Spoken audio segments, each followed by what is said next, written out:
Let's move on to another daily debate from Alex, and she asks, will Link's motivation delve into more of a gray area in Tears of the Kingdom? Oh, I would love it. I would love it so much.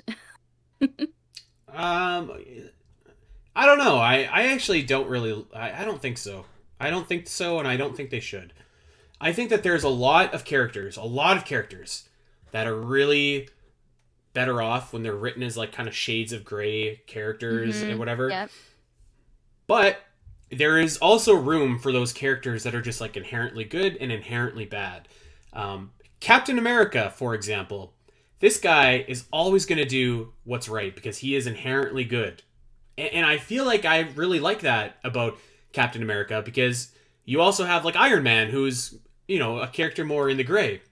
So I feel like Link to me is like the Captain America in this scenario where like I want him to do what it takes to save the world, but like I think that Link should be a character that's like inherently good and not going to compromise anything.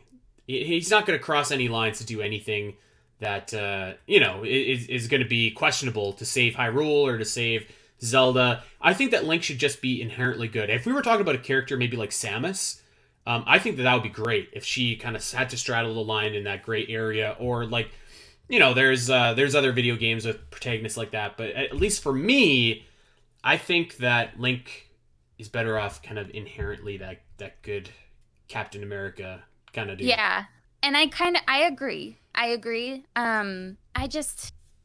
I find like I really like characters that are morally gray because it kind of makes you question like what would you do in that situation? Totally. And I'm personally a Team Iron Man fan. I think unfortunately Captain America, I think he's very boring. Oh, come on. He's so much better than Iron Man is whatever. Go ahead. Anyways, dude was willing to sacrifice half the universe for a toaster, but that's fine. Um, so like I get it. And the only way that Link can truly like harness the Triforce too, and like in a way that's beneficial for Hyrule and everybody, is if he is inherently good because the Triforce, it takes your deepest wish and it makes it come true. And obviously if he had some gray areas, it might not be what is best for Hyrule. So I get that. I do think he should be inherently good. I would just love to see some story elements sometime. Maybe this is more of like a movie or a show, like we were talking about Hmm. last week. If Link had some like kind of great decisions that he had to make for the greater good of Hyrule. That's more of like a movie type thing. But for a video game and for like the purity of what Link has to do, I get it. He should be inherently good.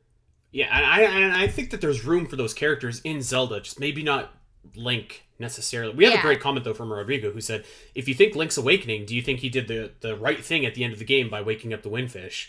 And like that's probably as close to a kind of gray area as Link has ever found himself in. Although I guess I would say that is like there really wasn't an option to not wake up the Windfish because it wasn't real. Like he was Hmm. trapped there, but it wasn't real. Even though it was real, but like it really wasn't. So that's a great question. I think that's why or Link's Awakening, sorry, is such a fantastic Zelda game. Um, but yeah, I do think that like so say Link's Awakening, it's just like you have a decision to make at the end of that game or whatever. Like I think that could be compelling, but I also do just kind of like that Link is like he's kind of like I see what you're saying when in relating to like what would I do in that situation, but I do think that he can be the type of character that's just like this is who I aspire to be, not like Yeah. what would I do, but like this is kind of the paragon of goodness that I aspire to Yeah. be. So Yep. I get it. yeah, great question though, great question. Um, okay, this also isn't about Tears of the Kingdom, but it's kind of about Tears of the Kingdom. This is from Kat. Did Ocarina of Time or Breath of the Wild have a greater impact on the Zelda series? This is a great question. So I think I'm going to go first here, Al, if you don't mind. Hmm. Go for it. I think that the answer is Ocarina of Time for now.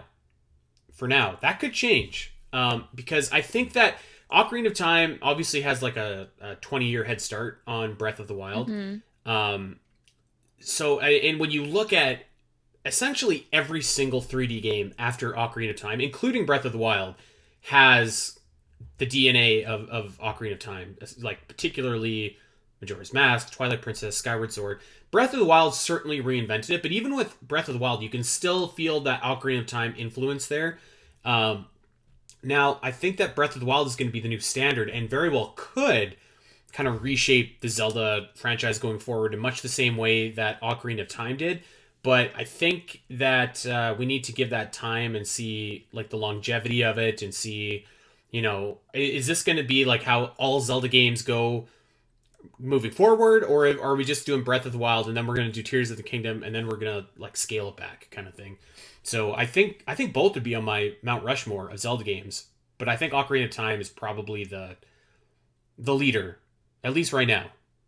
I agree. I think it's because there was a whole era that followed Ocarina of Time versus Breath of the Wild did come out. It's very innovative. It's very new, and it could reshape the future. It could be the new era of Zelda, but we don't know yet because we haven't experienced it yet. So I think that for now, we know what we have experienced, and it was the era of post Ocarina of Time Zelda. So Ocarina of Time definitely has shaped the series to what it is now, and perhaps Breath of the Wild could do that, could reinvigorate it. You know what I mean?